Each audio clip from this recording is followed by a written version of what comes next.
1, 2, 3, 4, 5, 6, 7, 8, 9. 1, 2, 2, 3, 4, 5, 6. 1, 2, 2, 3, 4, 5. 1, 2, 2, 2, 3, 4, 5. 1, 2, 3, 4, 5, 6, 7, 8, 9.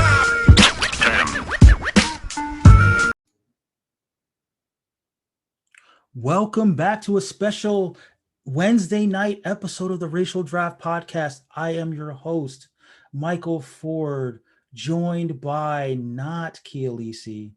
Kielisi is floating above us, in her regal way. But I am joined by, from the Black delegation, Randy himself. Hello, hello, hello. Hey there, Randy. And it's going to be a little looser than normal format. We're going to not talk about too much racial draft business. We may touch on some things, not in that kind of way. But mostly we're just going to talk about the nerd news, over the past week or so.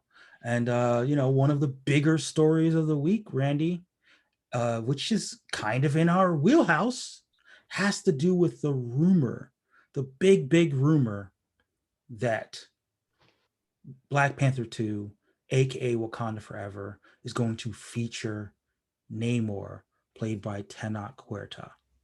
Yes.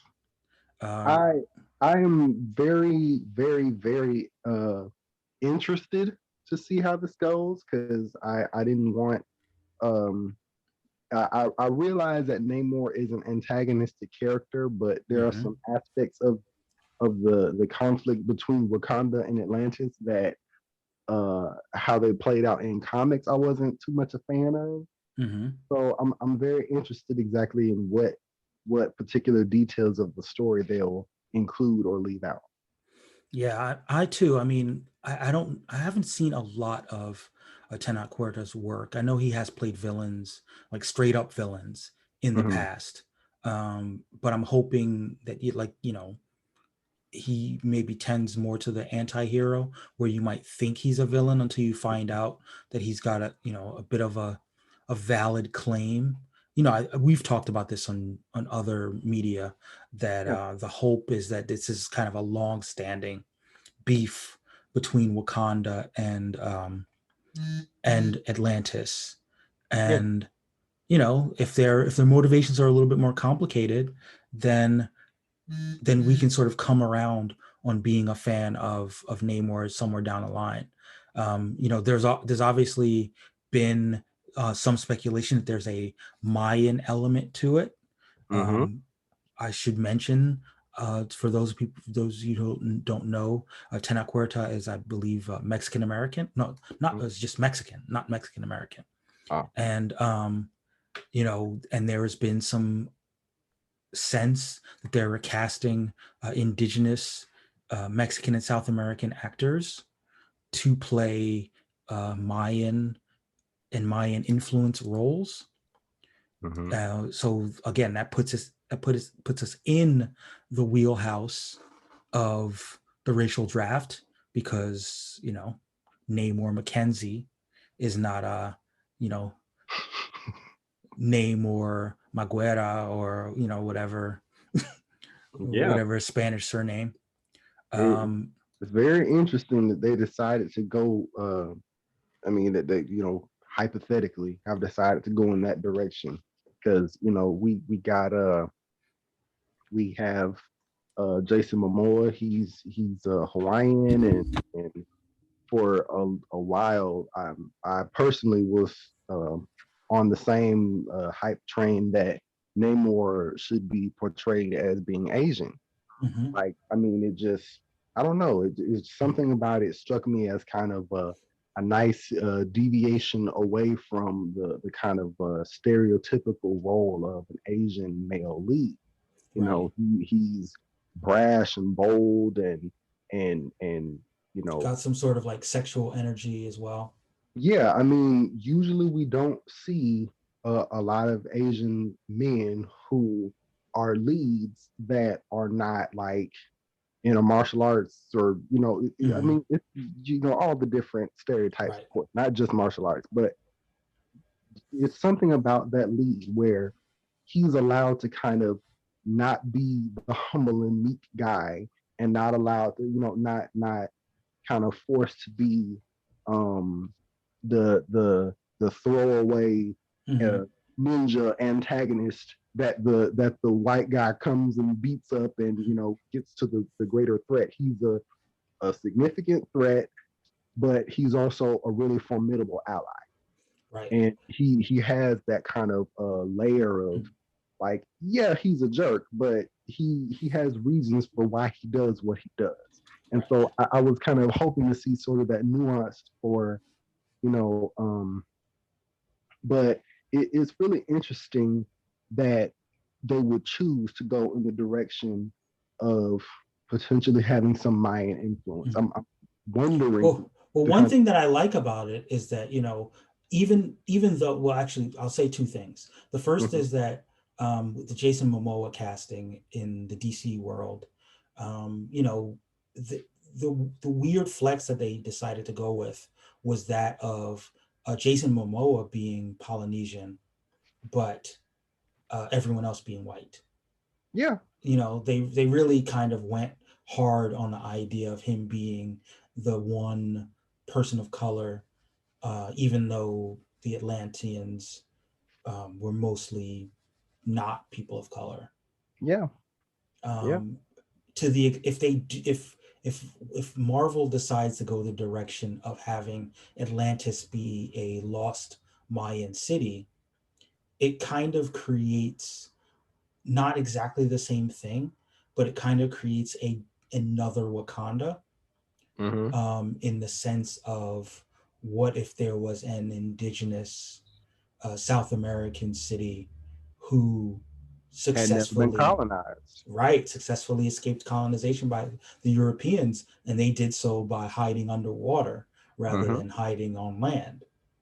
Yeah, I mean Um, that would be a really great way to go. And honestly, I feel like um that sort of consideration is why I'm sort of coming around on the idea um mhm. of them going Latinx instead of Asian. But I don't know. I guess as somebody who really likes Namor, I've probably considered probably considered the casting more than some have.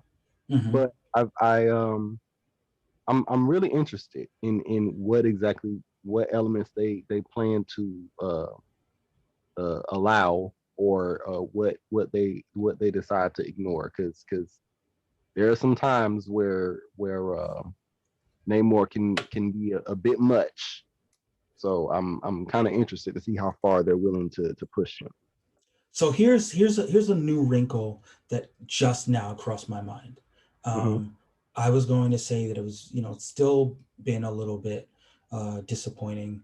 Yeah, obviously the continuing tragedy of losing Chadwick Boseman and Yeah. his T'Challa. So much of the comic book history of those characters revolves around the rivalry between Namor and T'Challa, and hmm this this weird kind of mutual respect, but then mutual disdain, that we won't be getting between whoever they decide to have be the leader of Wakanda in T'Challa's stead. But hmm one thing that sort of crossed my mind is that one of the running jokes about T'Challa. I mean, the running jokes about Namor is that he's Mr. Steal Your Girl. yeah. Um, what if Namor uh, hooks up with Nakia? I hadn't considered that until just now. That would actually be incredibly funny, especially considering the fact that a lot of people are like campaigning that Nakia takes over as Black Panther, Yeah, I'm right? one of those. I am one of those people who want Well, I'm Nakia to saying take that over as Black Panther. it would be very interesting if instead of a rivalry between Black Panther and Namor, we got uh uh uh friends with benefits. I mean, it could Or still, no, here's the thing. It could still be a rivalry, you know? It could be a sexually charged rivalry. I would absolutely watch that movie. So you've heard it here first. If it happens, we'll go back and we'll say uh, Namor and new Black Panther, and submit your fan fiction. And we will, by then we'll have workshopped a nice cute little pet name for the couple. I mean, it's Nakia, right? You know, no, oh, maybe not. But let's move on to our next story, which is a little bit lighter. It's a little bit lighter. It involves DC. We'll say the animated DC universe. Mhm. We talked about this a little over a week ago. The DC League of Super Pets movie, which at the time, the only casting that we had was Dwayne The Rock Johnson playing Crypto, Superdog. I'm not sure what the ramifications of that are for racial draft purposes. However, we do have some more voice castings in Kevin Hart, Kate McKinnon, John Krasinski, Vanessa Bayer, Natasha Lyonne, Diego Luna, and Keanu Reeves. They will be playing undisclosed pets. Do you have any thoughts about this the voice castings for this project? I am going to guess that Keanu Reeves plays Ace the Bat Hound, and that is literally the full extent of my ability to to guess as far as what. Because like I mean, I think maybe the only other guess I could possibly postulate is maybe Kevin Hart as Streaky the cat. Like that's about it. So one thing that I think actually that might have been rumored, but so one thing that I had seen floating around on the internet was that in this movie, Superman dies. He's played by Keanu Reeves, and Mhm. his dog has to avenge him in a Oh, sort of inverse of John Wick. wow. I mean, as long as Kevin Hart is not playing the Wonder Twins monkey Gleek, I am good. I'm fine with any other casting they decide. That is fair. Staying in the realm of the DC, this is a just minor story, but you know, we do minor stories here. Uh, the second Aquaman movie has a name, and that name is Aquaman and the Lost Kingdom. Um, I don't know a lot of the Aquaman lore. Do you have an idea about what this title could evoke? Well, a couple of years ago, I've like recently read the OG Aquaman, but I actually started off with the New 52. So I think maybe it could be a reference to the Dead King, which was like an ancient Atlantean king who um he used dark magic and was trying to, take over everything, of course. But I am fuzzy on the particulars because I haven't read it in a couple of years. Okay. Well, like I said, I'm not aware of the Aquaman lore. I know that some of the articles that I pulled up talked about the idea of Necrus, Mm. um, who this is, I guess, a more militaristic um, offshoot of Atlantis, who basically wants to wipe out the surface world.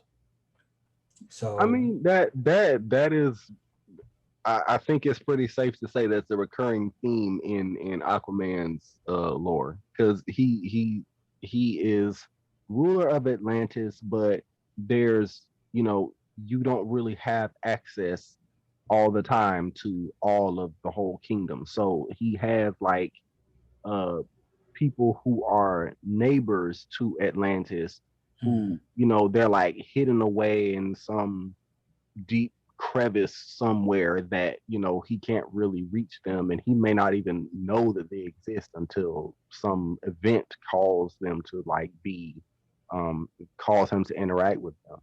And so they are obviously when they come into contact with surface world people, they're like, you're basically you're destroying everything, or you need to be wiped out. So I wouldn't be surprised if there was some kind of uh, uh, a reference to ancient aspects of Atlantean rule that now suddenly, okay, we have to kind of emerge and exert our power.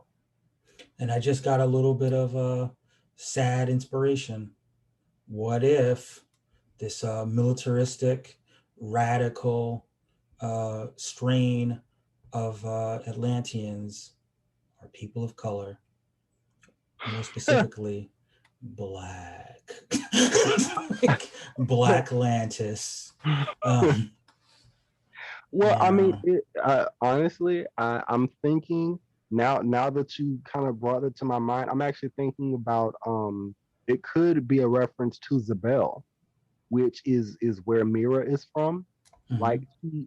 in the comics, it starts off kind of murky, and she gets transported to Atlantis by some wibbly wobbly portal thing that makes her transports her from her native land to Atlantis. But in later stories, there's this idea that the people of Zabel were actually they were like rebellious and had been exiled and all this other stuff, and it's entirely possible that they could somehow now be trying to emerge and come for, because they were not just exiled in a way of uh being shunted off to some other part of land. They were like magically transported to some other dimension.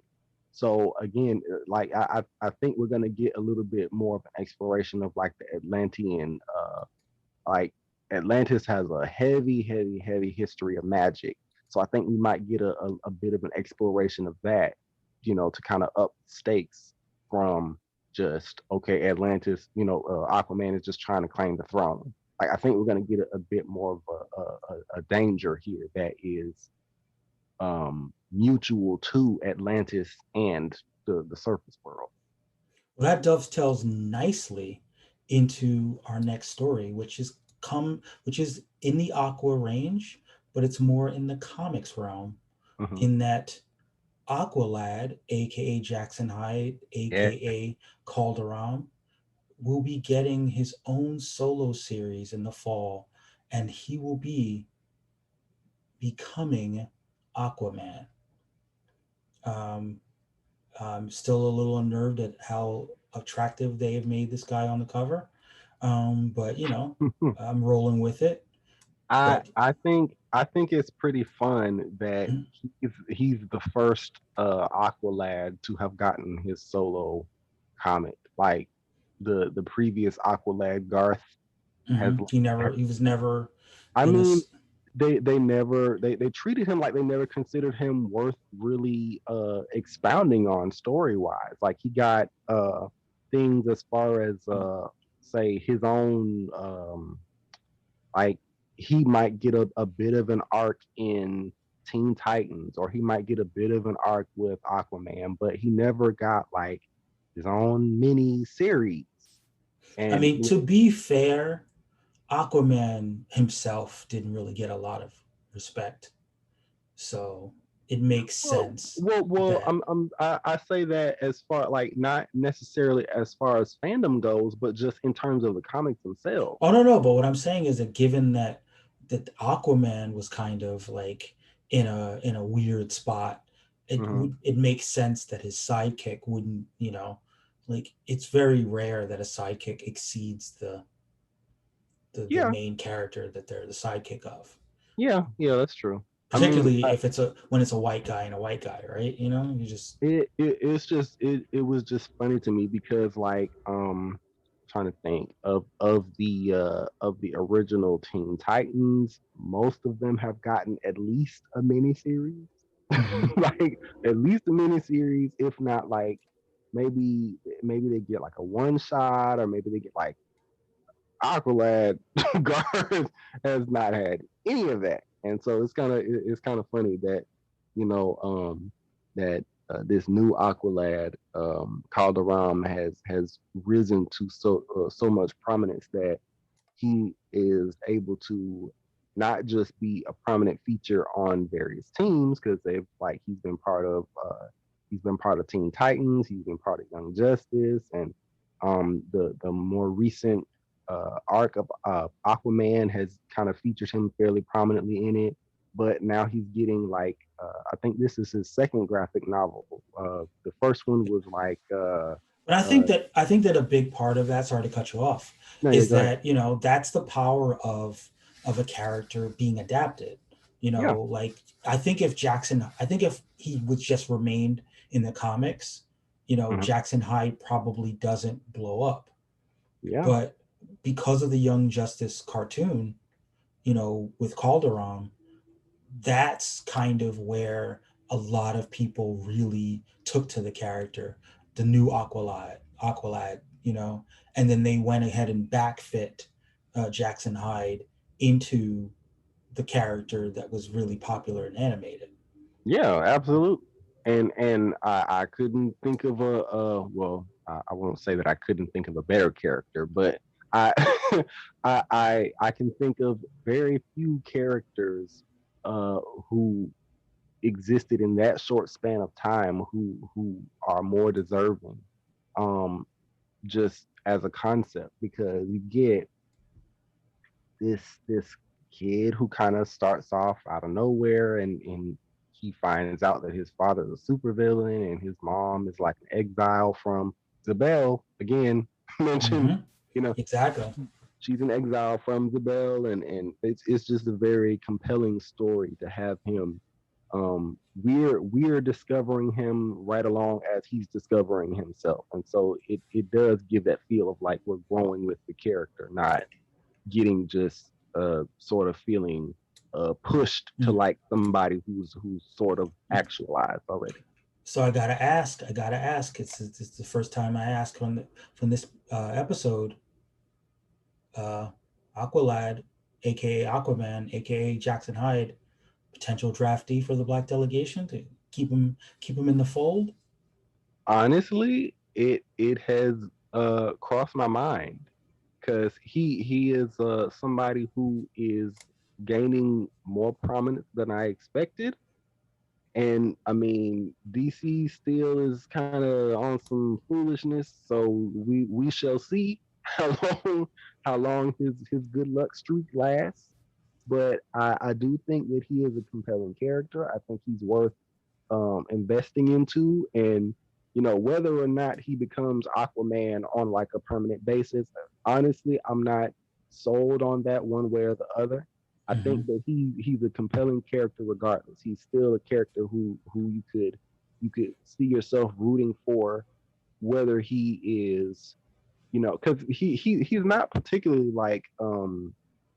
he's not particularly a Robin in that kind of sense of like he's always by Batman's side. Like, no, Mm-hmm. sometimes he goes off on his own, thing. So it's not having him be Aqualad would not really feel like he's not living up to his potential per se. Right. Well, the other Heck, thing is that the other thing with him, sorry to cut you off, is that he has his own sort of distinct power set. So he's right, not just like Junior Aquaman, right. and that allows him to, even if whether he decides to be a second Aquaman, or whether didn't he have the name Tempest for a while, or am I Oh, making that that's up? no, that's Garth.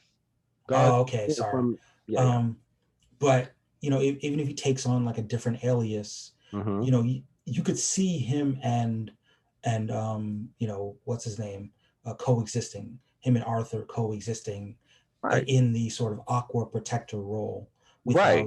without it feeling like he needs to replace the other.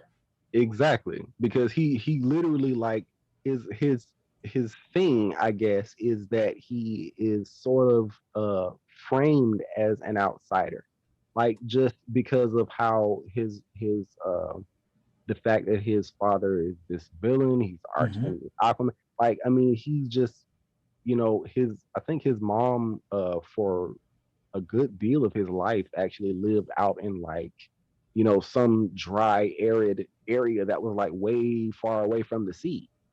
So Right. that just you kind of get this repeated theme of like feeling like an outsider, feeling excluded, feeling like you're quote unquote a fish out of water, haha joke.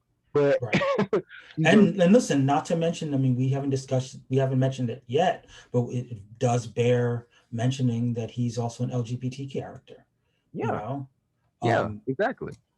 And he's somebody who really stands apart, and he is able to I'm trying to make sure I word it correctly, but he he's a character that, had we never heard that there was going to be an Aqualad becomes Aquaman solo thing, we would have been fine if they had given us a mini series of like, hey, it's Aqualad. mhm. We would have been fine with that because he's just that much of a compelling character, and we see him expound on the things that that he can do. No, I agree. So let's see. I think we will stay in the realm of DC, but not DC Comics. We're going to move into the realm of DC TV. And another black character, Randy, Uh-huh. Luke Fox. Now, have you been keeping current with the Batwoman television show? Faithfully. So, overall, what have been your thoughts on the current season? I mean, I get that a lot of people may not necessarily feel the show, but frankly, I feel like it has taken the first season, the things that I liked about the first season, it upped the ante for this second season. Even though we got a new Batwoman, it didn't feel quite so much like training wheels. It felt like she kind of is getting her swimming legs on the job. Mm-hmm. And then to see Luke, I was hoping, I probably have the tweet somewhere that Luke Fox would kind of have his big opening revelation to work his way toward being Batwing. And I don't think I could have come up with a more fitting kind of spurring impetus to get him to feel like he needs to fight for justice. I think that he really I think the pacing of how they moved him on his journey toward that mantle is well earned. Yeah, I have to agree. I mean, I know that I was pretty vocal in my skepticism because I had just gone through the experience of Curtis Holt on the Mhm. Arrow series, Yeah. and I thought that they were giving us Curtis Holt vibes Mhm. with Luke Fox originally, and I was like, oh, they're gonna do it again. Oh man, But listen, shout out to Cameron Johnson, the actor who portrays him, for kind of going a little bit beyond the limitations of your nerdy black man in the chair character. Yeah. I thought that the people writing the show were able to kind of give him a little bit more um, pathos, and I think that when they did make the switch to you know what's it? No, I'm forgetting her name. Sorry. Javish Um, Leslie. Javisha Leslie and Ryan Wilder. Hmm. The actual the dynamic of multiple people of color interacting, specifically a black man and a black woman, sort of from different worlds, forming a friendship. I think that you don't see that a lot. I mean, actually, to take it a step further, I mean, you've got the tension between two black women on Hmm. Batwoman, that is really kind of I've I've been impressed at how weaved in all these different themes into the show. And again, I think that Luke Fox has gone on a journey, and I believe his um, you know, based on where he was in the last episode and where he might be by the season finale, I can totally buy that he'll be putting on a suit and be joining the Bat family, and hopefully this portends well for the comic book version of Luke Fox, who Yeah. is taking a little bit of a back seat to his brother Jace. Don't call me Tim Fox, aka the next Batman. I mean, listen, Black Delegation.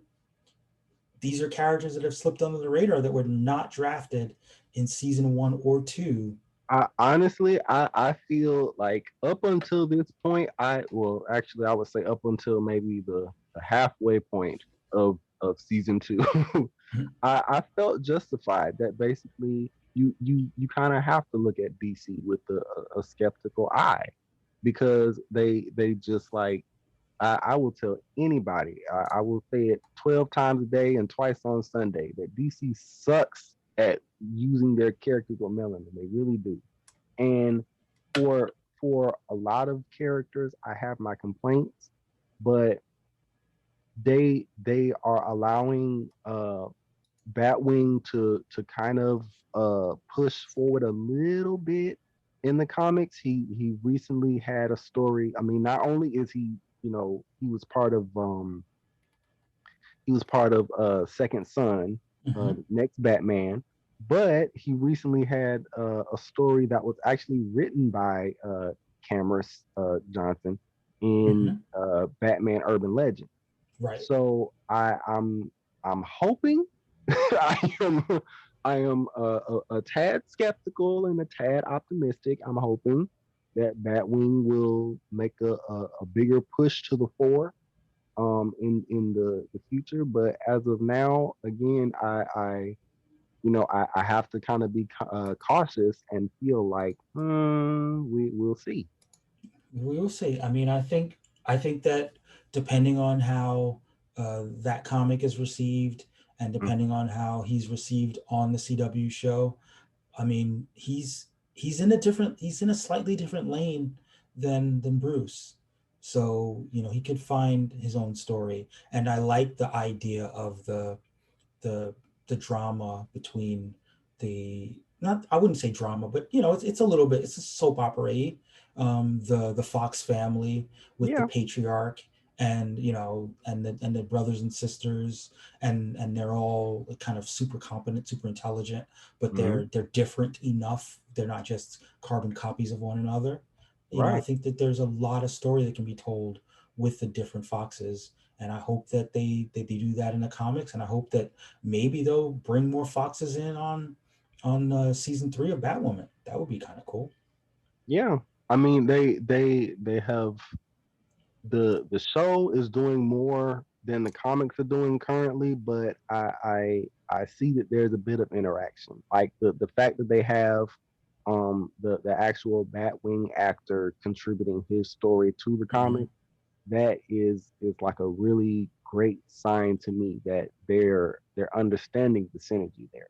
And they're at least, And and it's or funny they're at that least trying to. sorry to cut you off. I mean, it's funny that they did that with two characters this month.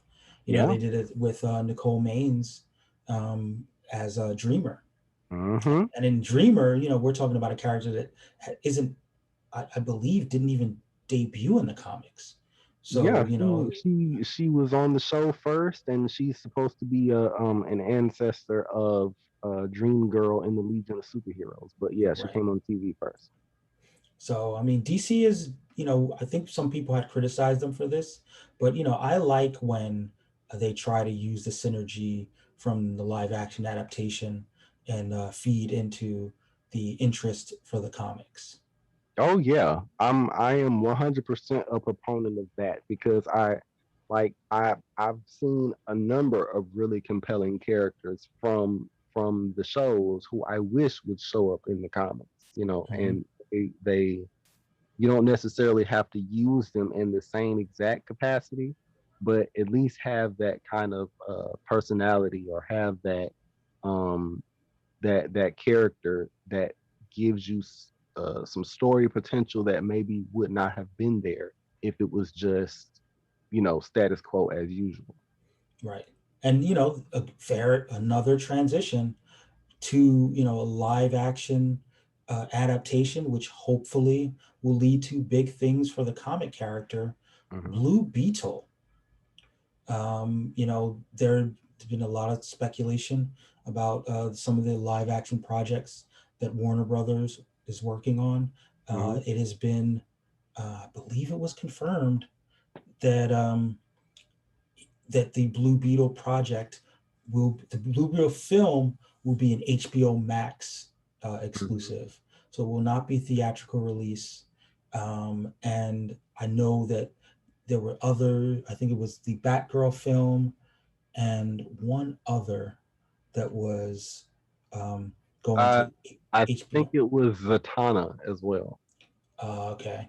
I Um, think I'm not sure about that one.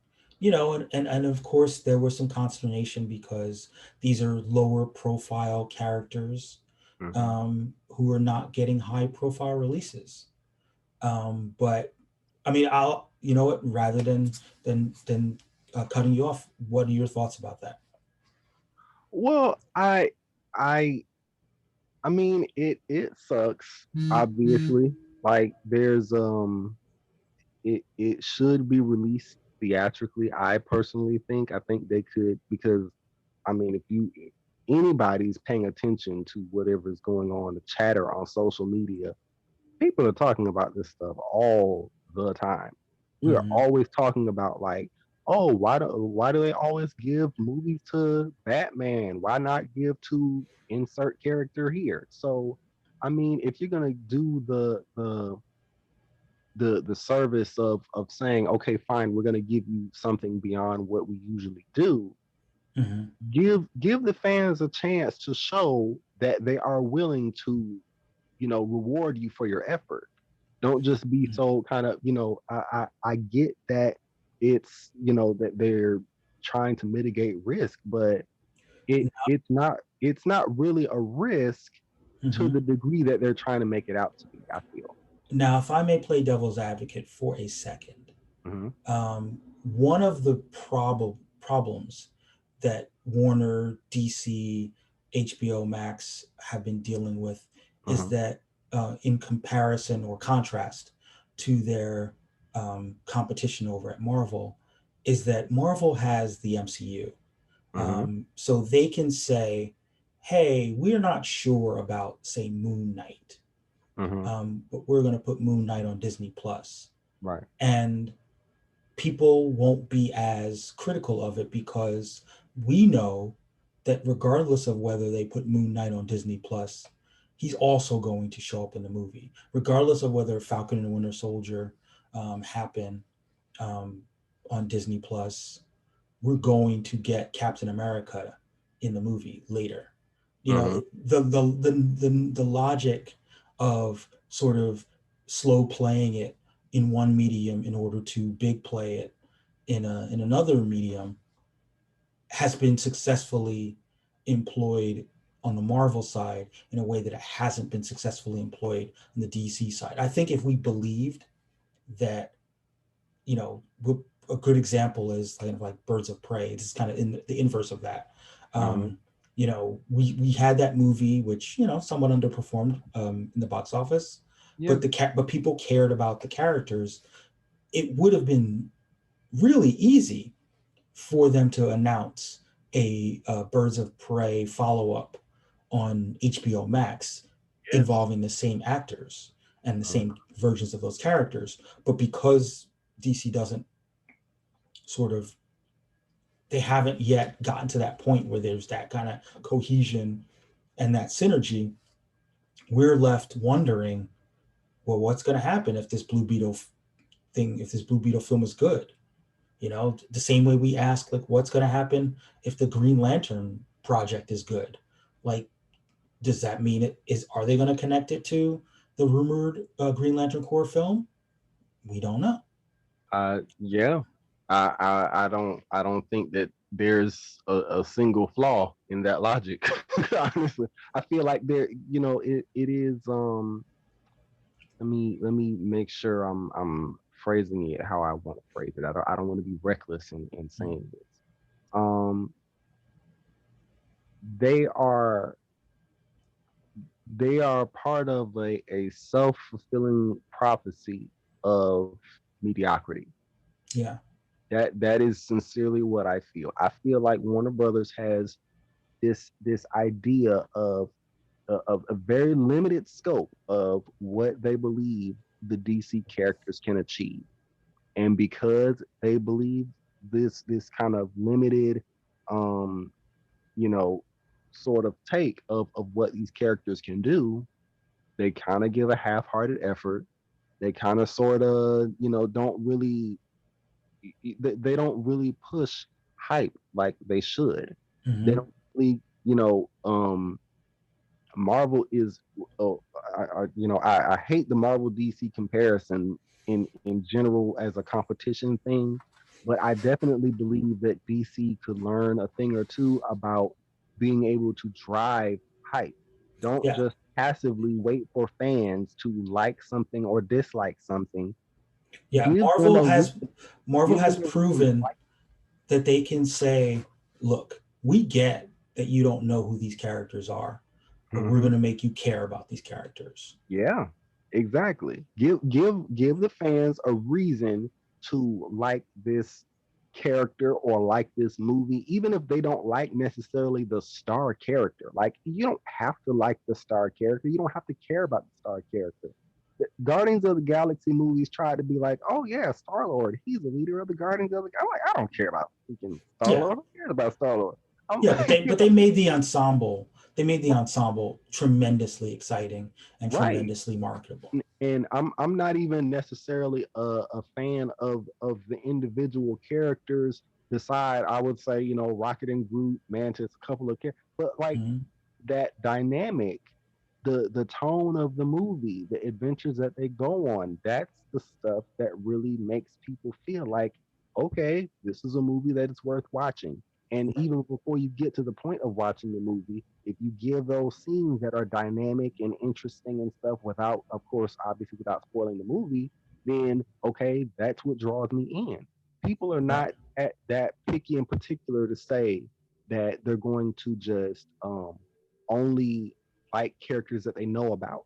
People are Yeah. curious. They want to Right. know about different things that can exist outside of the scope of what is already presently available. And on top of that, they might not just be curious, they might get bored of going back to the same stuff over and over again. Right. But like I said before, I think it's a function. I mean, I think it's, a function of the failure of DC to have that success story, you I know, fully agree. I fully Bec- agree because they, it only takes one. Like it takes, if they, it may not be Blue Beetle, but let's say it was Blue Beetle. If they were able to put out a Blue Beetle project and that create momentum for a Blue Beetle movie, then other projects like I think the other one that I was thinking about was Supergirl.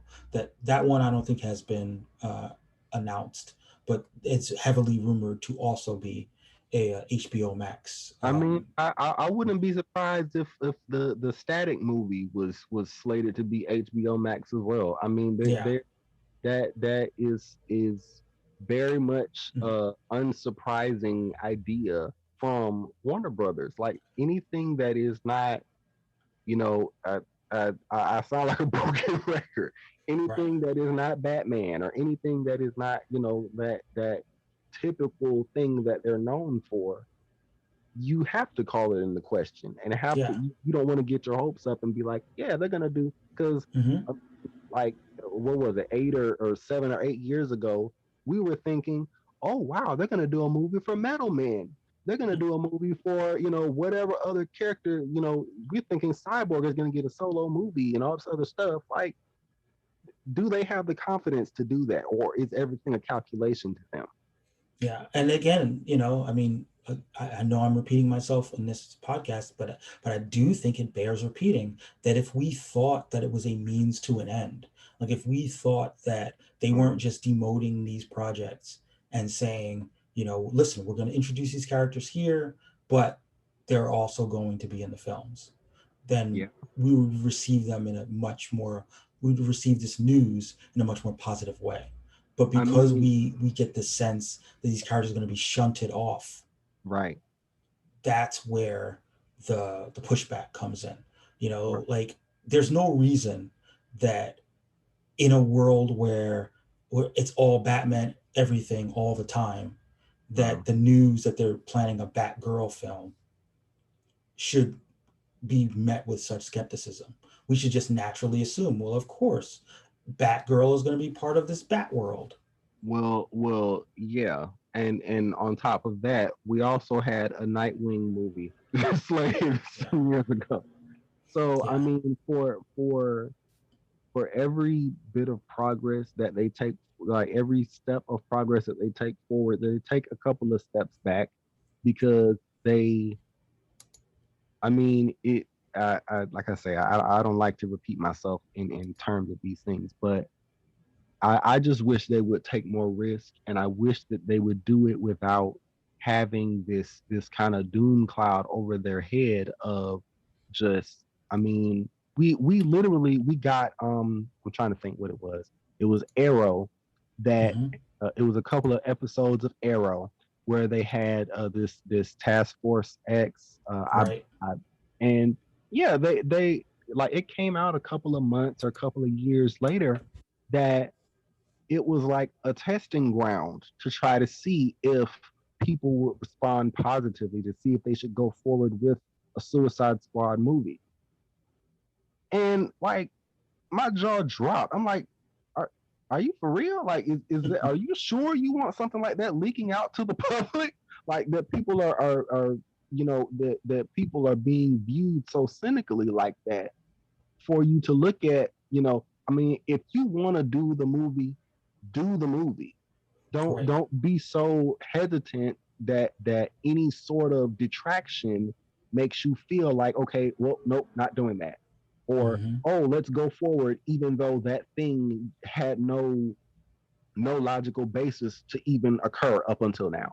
Like right, don't just do stuff that seems like the convenient thing, or else the fans are going to notice it. We are not stupid. We're going to see if you do something crazy. That's like when they announced the Black Superman movie. You just got through months of controversy about Ray Fisher going on about how he had been mistreated as a black man on Justice League. And again, I don't agree with every last thing that Ray Fisher said, and I didn't agree with all of how he said it. But that controversy still exists, no matter what side of the argument you took on on that controversy. right. And so, for you to do something like that, we see it. Yeah. We're Yeah, it able to doesn't see it it. doesn't feel authentic. It feels Right. cynical, and it feels, strategic rather than like strategic in a bad way rather than Yeah, strategic in a good way. yeah. Um, but we have another DC story, um, which, well, it's a DC rumor, to be fair, and it involves the alleged, as we like to say on the show, the alleged Flash film has happens to have an alleged rumor, and you watched the Flash television show or have watched it, right, Randy? Oh yeah, I watch. That Flash, of course, is played by Grant Gustin, Hmm. um, pretty well regarded. I think that series is on its seventh season, Yep. um, and there was a little bit of a crossover back in the day, or maybe a season ago, with the Crisis of Infinite Earths, Hmm. where the Ezra Miller version of the Flash interacted with the Grant Gustin Flash. Well, it Yep. looks like, according to the rumors, that the Flash movie will get part two, and Grant Gustin will cameo in the alleged Flash movie. What are your thoughts, Randy? I like whenever they are willing to do quirky things. Do stuff that is not necessarily unpredictable, but is outside of the norm. And so for them to do that, I hope that it's you know obviously you don't it's not going to be something that too much comes out of it, but I hope that at least we can kind of get it. I don't know, it's just it it's happening, and I'm happy that it's happening. And I hope that they are good about their how they join up to the rest of the DCEU too. Mhm. Don't just join up to that show and kind of have your quick little cameo, but I want to see more cohesion between the movies as well. So I'm rooting for that to give them the kind of positive feedback they need to feel like, yes, let's not be so cloistered and not be so like individualistic as far as the movies are concerned. Well, I definitely think it's just going to be a cameo, unfortunately, in part because of how well received the Grant Gustin version of the Flash is. That I don't think they want to run the risk of one Flash outshining the other, the one that they've put a lot of time, energy, and uh, turning a blind eye to misfeasance. Um, I think that a lot of people, even though a lot of people have gotten sick of the Flash cartoon, I mean cartoon CW show, Freudian slip. Um, a lot of people have gotten sick of that, but they still hold Grant Gustin in higher regard. And I just think that the cameo is probably a way to pop a crowd, but not step on Ezra's toes. Well, I mean, of course, I'm not expecting Grant Gustin to be like, oh yeah, and now I am the new Flash that's going to be in this movie. Like, of course, but I guess I just want to. I don't know. I'm kind of chomping at the bit to see that DC is ready to embrace the comic bookness of it Mhm. and ready to embrace um I guess a world outside of just the Snyderverse. Like I hate to say that, but Right. I want them to to be open to doing some other things. And even though we know that Grant Gustin is not going to be in like the movies, as like an integral part of the movies, he's going to be like, oh, he's a cameo character. But hopefully that will mean that we're going to get a bit more of that the out of the box thinking in terms of, okay, we're good with um we're good with allowing some, I don't know, it's just I'm just interested in seeing them taking more chances and taking more risks in terms of what they want to do. I don't know. It's really hard to explain, but I just like the idea of how we got that continuity from the Marvel Cinematic Universe. I want to see that continuity with the DCEU movies. Well, And speaking of out of the box thinking, um, there was a little bit of a controversy this week involving the Batman and some. It's tied into the Harley Quinn animated series, which was set to feature a sex scene between Batman and Catwoman, but particularly, Batman enjoying some bat on cat,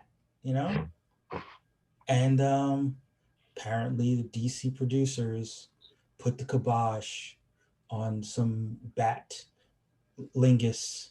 Uh, Catty yeah, is exactly. They shut it down. They shut it down. They said that, in their words, heroes don't do that. Now, in my experience, believe that heroes do that all the time. Um, I believe that you're more likely to get the key to the city doing that than not. But I'll leave it to the female listeners to chime in as to whether heroes do that. Very disappointing, and it led to a lot of memes on Twitter.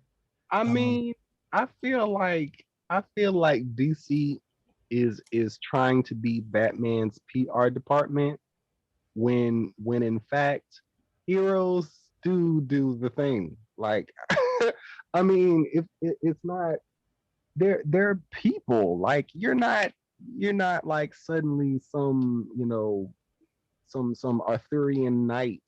Like the second that you decide to don a mask, you're still a human being. So I mean, it, it's just so silly that they would even. I mean, of Look, all the things, of like all the controversial things that have happened in a DC comic book, that's the thing that they decide to take a stance on. Like, yeah, look, okay. like I said, his face is out, and he's got those uh, handles, so to speak, to hold on to in his cowl. Like, if I mean, the guy's got the perfect costume for oral sex. Like, I mean, really. Oh, okay. First of all, he knows for a fact that that Catwoman is a dominatrix. Like that. Yes. That's not even like people tried to headcanon that or like no, that is comic book canon. So you're Yes. cool with BDSM. You're cool with all of the bondage and the whips and the chains and the this and the that. But between two consensual adults, and it's not like we're not expecting that it's going to be some graphic depiction. Like people, I was on social media and defending the creative choice, and I was like, you know, they should be able to do this. And people are like, oh well, you know, you can go online and find porn anywhere. I'm like, I'm not talking about porn. You can Yeah. you people depict sexual situations all the time in TV, in movies, in comics, and do not have to show genitalia. Don't have to Right. show any Because the kind of thing, penetration at yeah, all. because the thing is, like, we're all adults here. Like, we know that if they're showing that they did have sex, it's not too much to imply that part of the sex that was had involved a little bit of oral sex. I mean, it's just ridiculous to me. Like, I'm very curious if it was reversed. I'm very curious as to, like, if they wanted to suggest that Catwoman give Batman fellatio. Oh, And I don't think we would have gotten nearly any of the negative backlash. I don't think we would have gotten nearly as much well, no, I'm because not. What I'm asking is, like, would the producers have said, no, no, we can't depict Catwoman going down on Batman? I doubt it. I doubt that they would have been like, oh, well, anti-heroes don't do that. Like, no, I don't think so because it is, Exactly. yeah, it feels like a total double standard and Yeah. just the Yeah. idea that Like, if they people had just if they automatically. had said oral sex is just a little bit too graphic for our tastes, tastes. um, like, if they had just said that it was, like, they'll just depict regular, what's it called, missionary position sex, but that's about it. They won't go beyond that. That would be one thing. I would, I mean, that I would. even that feels a little bit too puritanical. Like, I mean, Right. I mean, I get that, but I'm just saying the logic of, like, the heroes don't do that part, like, is especially galling, you it know, really is.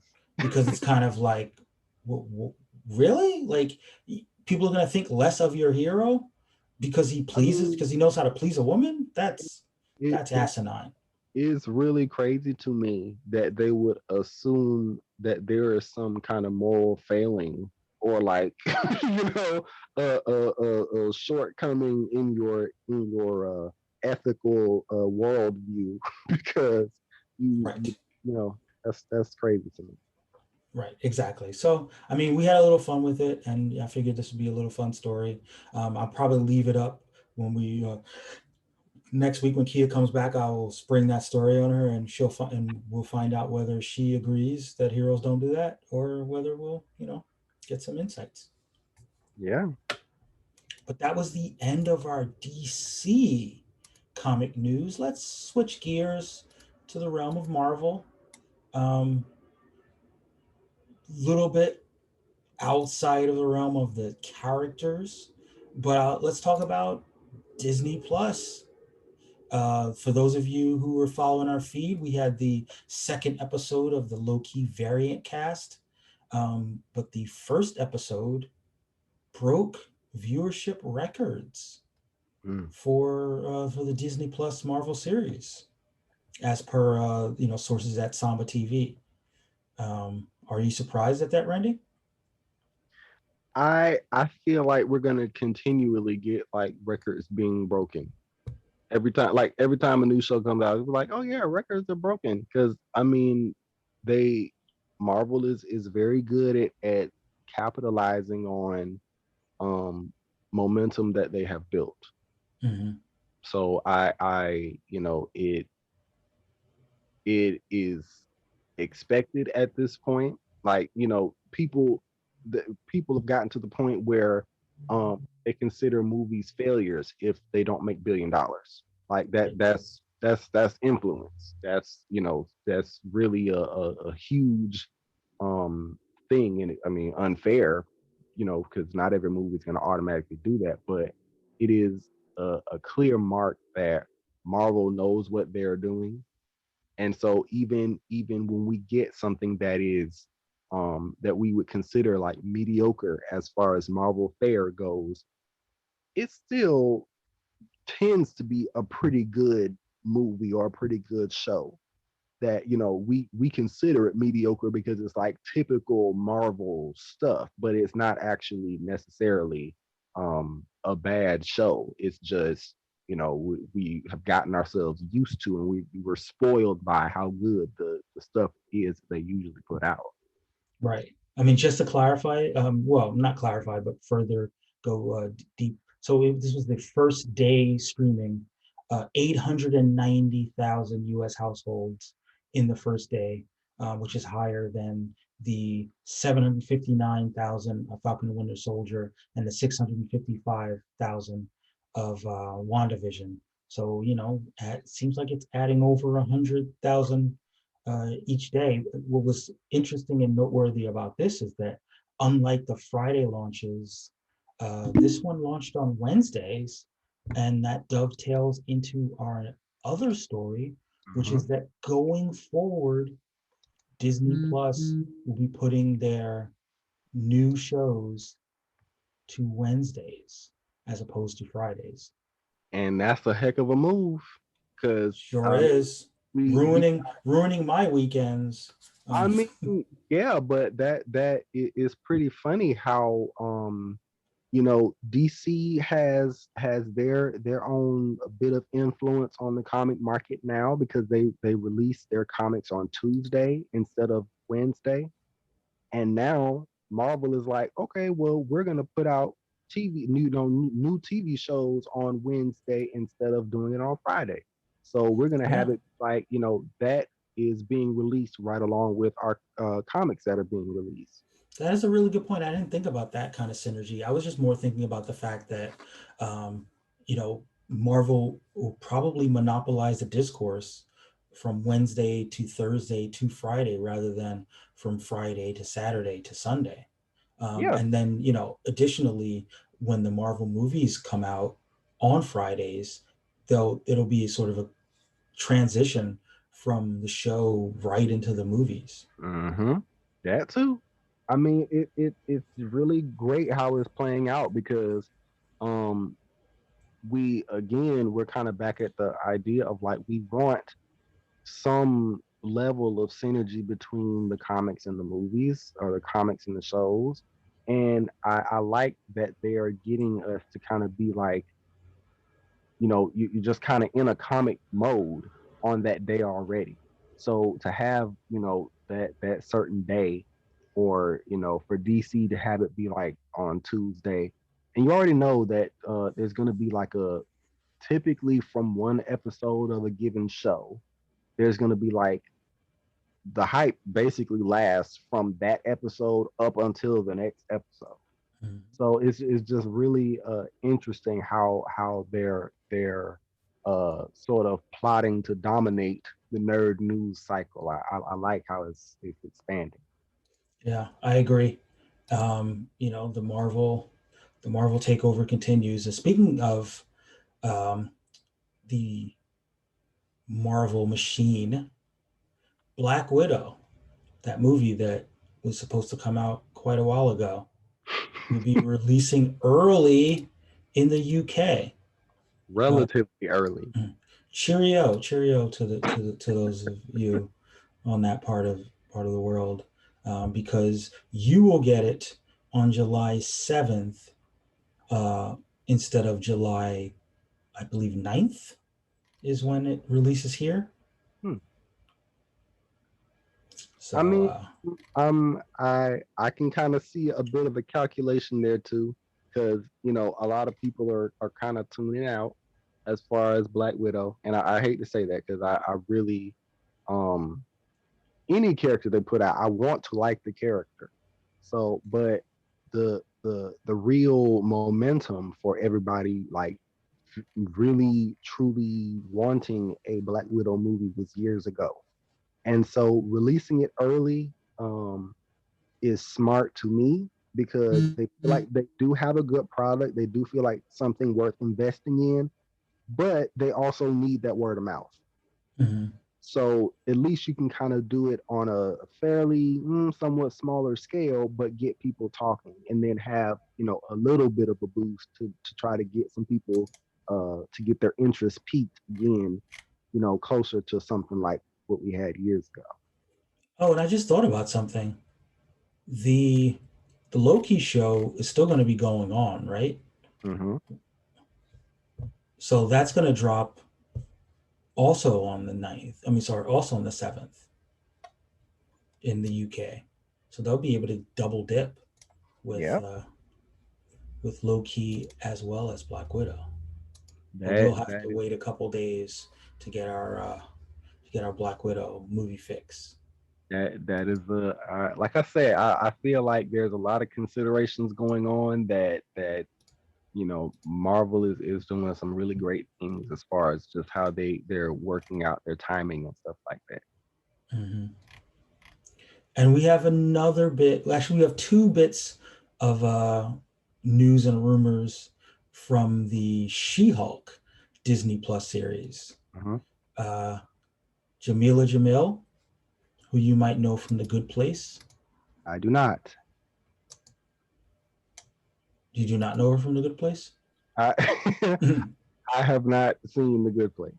I have not seen The Good Place either, but I know she was on The Good Place.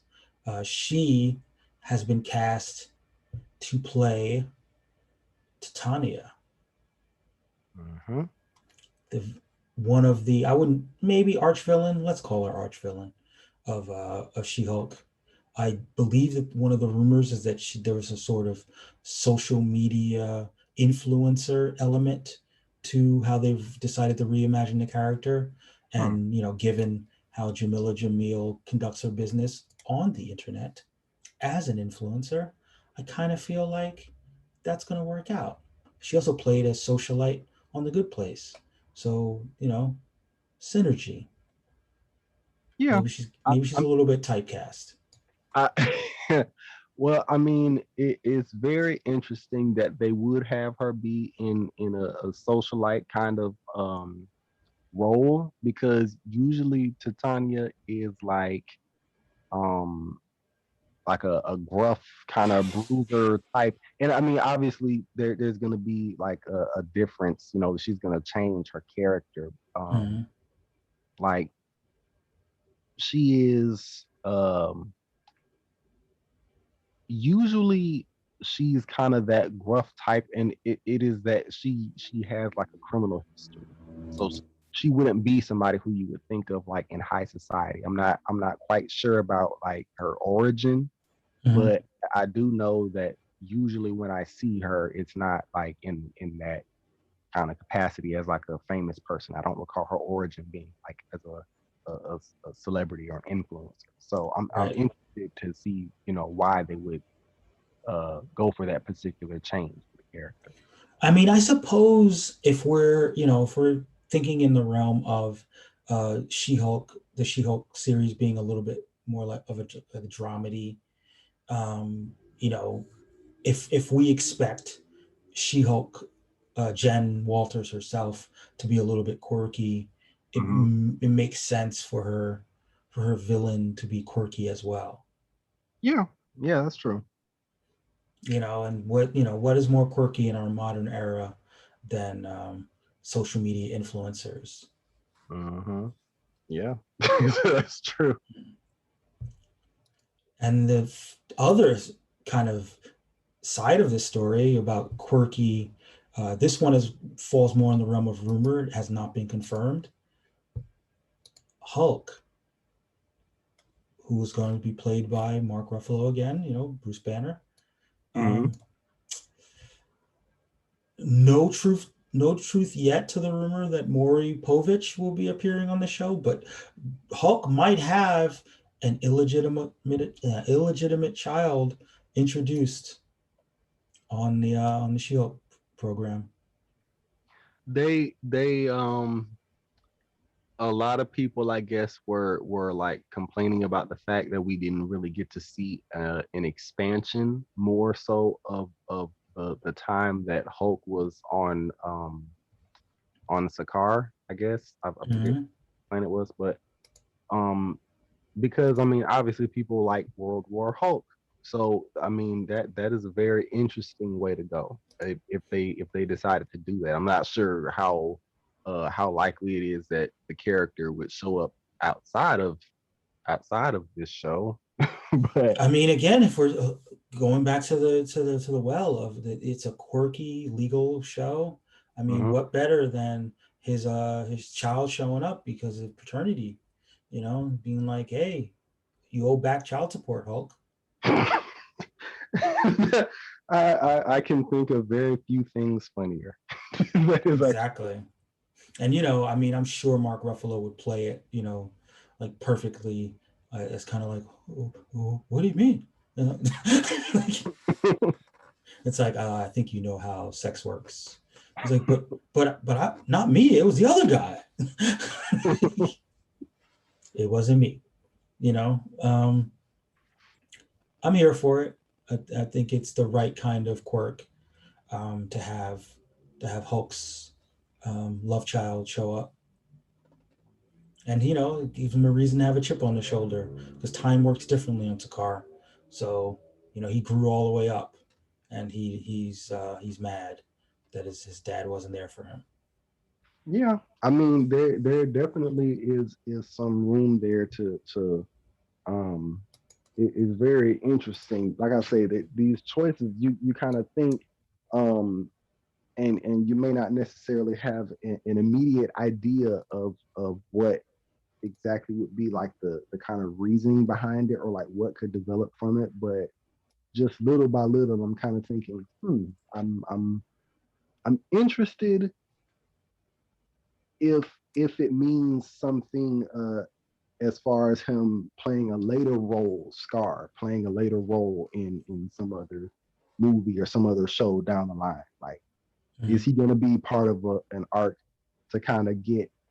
I don't know. A lot of people are kind of hoping that Hulk will kind of do away with his professorial developments, and I don't know. Maybe he can, struggle with that as Scar shows up, and I don't know. It's very interesting, potential for development there.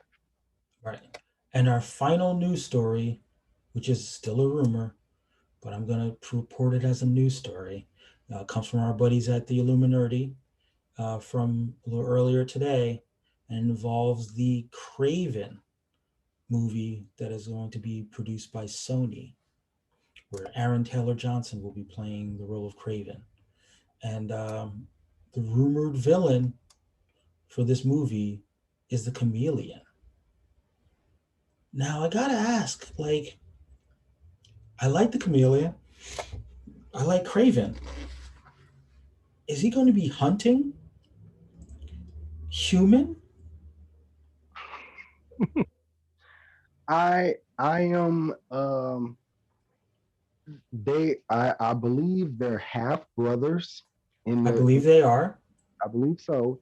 And so I could see not really necessarily a heroic aspect, but maybe they're competing for something or Okay, like you know or what? like Maybe you're right. So instead of, I mean, maybe villain is a bit of a misnomer. Maybe he's just an antagonist. Maybe I mean one. they're both, bad guys. Right. I mean if he's the villain of my villain, it doesn't make me a hero. Yeah. Well, I was So thinking, yeah, maybe it's more like a sibling rivalry where they're competing for the same things, albeit in different ways. I mean, it could be they're competing for the same thing. It could be that like one of them, more than likely the Chameleon double crossed him on something that they were supposed to have been collaborating on. I don't know, but I think that I highly doubt we're going to be like, oh wow, Sergey is going to try to save the day from Chameleon's evil machinations. Like, yeah, no, I don't think that's going to happen. Yeah, but now I am wondering who they will cast to play Chameleon. Mm-hmm. Yeah. And why will it be the guy who played Ralph Boner? Yet again. I mean, if honestly, I can't even say I would be mad if they did, because it would be like just for the meta fun of it all. It's like, ha ha ha, and he like tries to masquerade as Craven. It's like, you're trying to take my shtick again. Again, haven't we already done this multiple times? Oh man, Evan Peters. Yes, that's the actor's name. Mm-hmm. And like that would be kind of funny if Evan Peters showed up as the Chameleon. But that's I mean, we're not gonna talk too much official racial draft business. As we're still creeping towards season 3, where the format will change, and it's gonna be about bidding. Oh wait, did you cover the news about the actor that was cast in Marvels? I believe it was a Korean actor. Well, I didn't put it in the docket because I don't know a lot about the actor, and we don't know anything about the role that he's playing at the moment. So I didn't think it was kind of a lot to get into, because I wanted to wait until we got a little bit more information about the role. Okay. But yes, there was a Korean actor cast over the last couple of days in an undisclosed role, and stay tuned to find out who he might be playing, or not. Maybe you'll only find out when you see the movie. But yeah, thanks for hanging out. Thanks for helping to talk through the news, and you have any final thoughts about this week in nerd news? I just I'm kind of it felt a tad light a little bit, but I'm hoping that as we get closer to summer, and things will heat up. Well, as always, you can find us on all your socials. You can find us at Racial Draft Pod on Twitter, racial.draft on Instagram, Racial Draft on Facebook, and you can find me at MTFIII everywhere. We are continuing to look for delegations, expand out our universe, as it were, as we begin to creep closer to kicking off the season 3 draft. If you feel like your delegation has not been well represented, hit us up and we'll talk about it. I think we're going to be making some big moves, and I think we're going to have some really cool guests, and I think we're going to, I think it's going to be a lot of fun. And if, this is your first show, I apologize, but hopefully you will join us on the ride as we continue to do what we do every week, and that is race bend. No. Yeah. Change the complexion of the comic book universe, one draft pick at a time. Mm-hmm. But until next time, folks, all things are possible.